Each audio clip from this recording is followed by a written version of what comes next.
All this week, we've been getting an eye-opening education from kids about race and bias and what skin color means to them. In a pilot study conducted on behalf of 360, psychologists interviewed more than 130 kids in 8 different schools, and they found that white kids as a whole have a higher rate of what they call white bias, assigning positive attributes to light skin and negative ones to darker skin.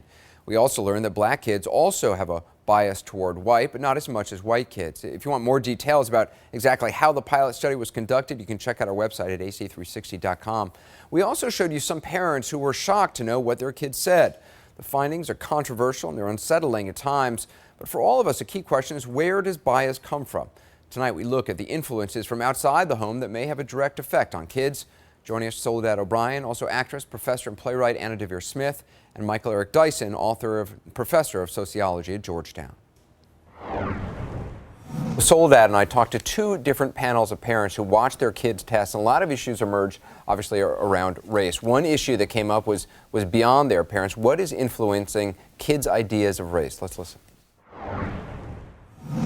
I don't have kids, but I would imagine one of the greatest concerns is the messages that your kids are receiving once they leave your door. I mean, you're only with them for a certain amount of time, and then they have their friends, and we're seeing things on televisions, and those messages are all around.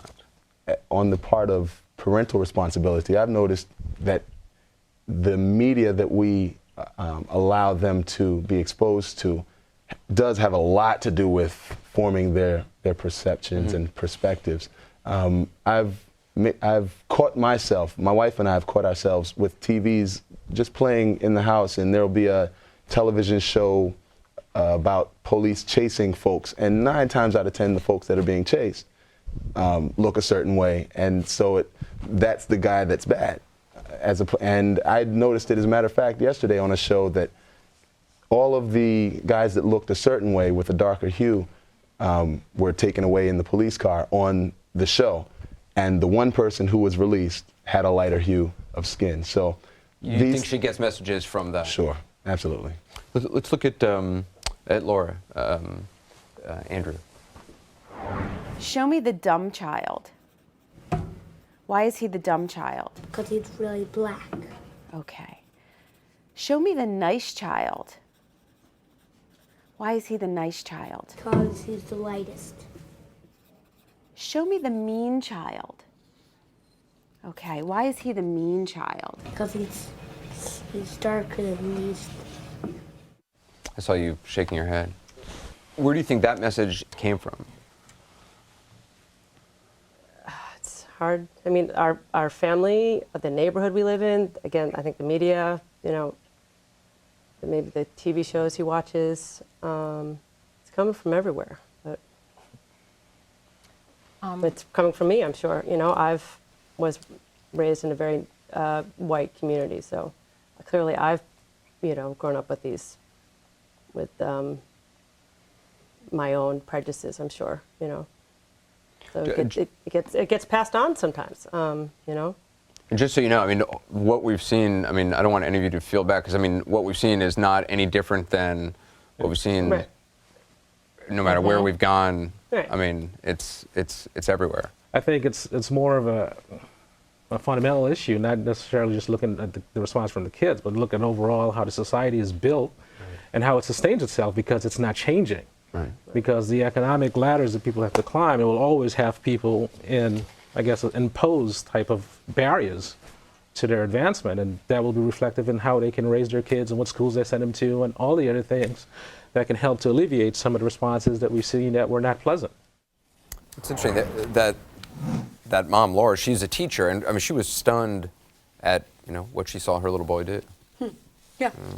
I mean, I think that before we even get to the media, I think what this last father was talking about is extremely relevant. The economy. Yeah. And that even makes me think, should we be striving for more financial equity and just give up on this project to influence people's attitudes? Well, I think it's both and, not either or, because what you've just indicated there is, the concentrated effects of poverty. So that the people, it's not true that white people are not poor, because most people who are poor happen to be white.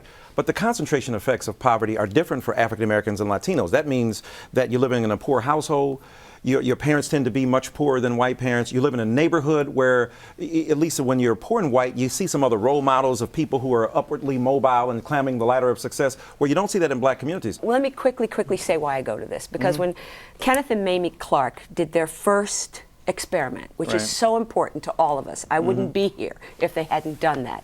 It again influenced the desegregation of schools.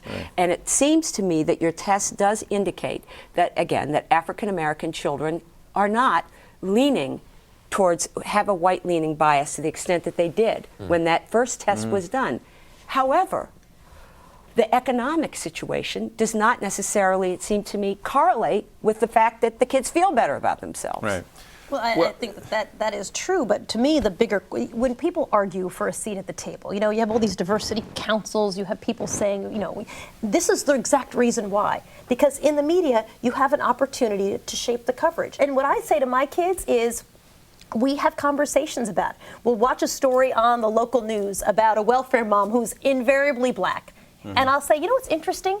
Where do you think the most welfare moms are? Do you think they're black or white? And they'll say, well, they're black. I'll say, actually, they're white. Why do you think that we might see welfare moms who are black on TV? Why do you think that would happen? And they'll throw out a bunch. I'll say, you know, a lot of news organizations are in urban centers. What's the easiest thing to drive to?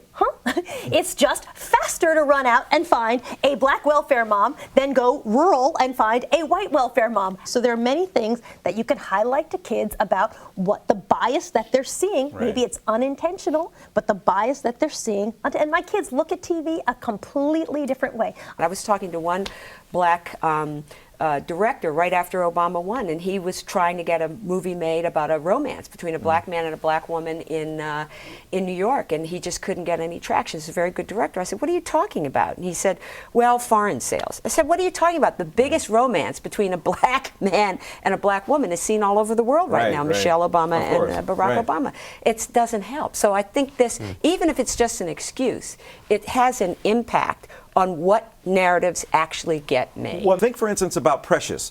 A lot of black people I know said, I ain't watching that. It's the story of pathology once again. The light-skinned black people are the ones who are the girls' redeemers. The dark-skinned black people are all evil. And as a result of that, and I try to say, well, it's more complex than that. I think this is a true story that is a slice of life. The problem is not that Precious is not an accurate reflection of African-American culture. The other stories aren't being told. The other stories aren't being told, and this is the only one that gets green-lighted, and the other ones don't get green-lighted. So how do parents go about counteracting those messages? I mean, is the key getting back to what we talked about in the past days, just talking?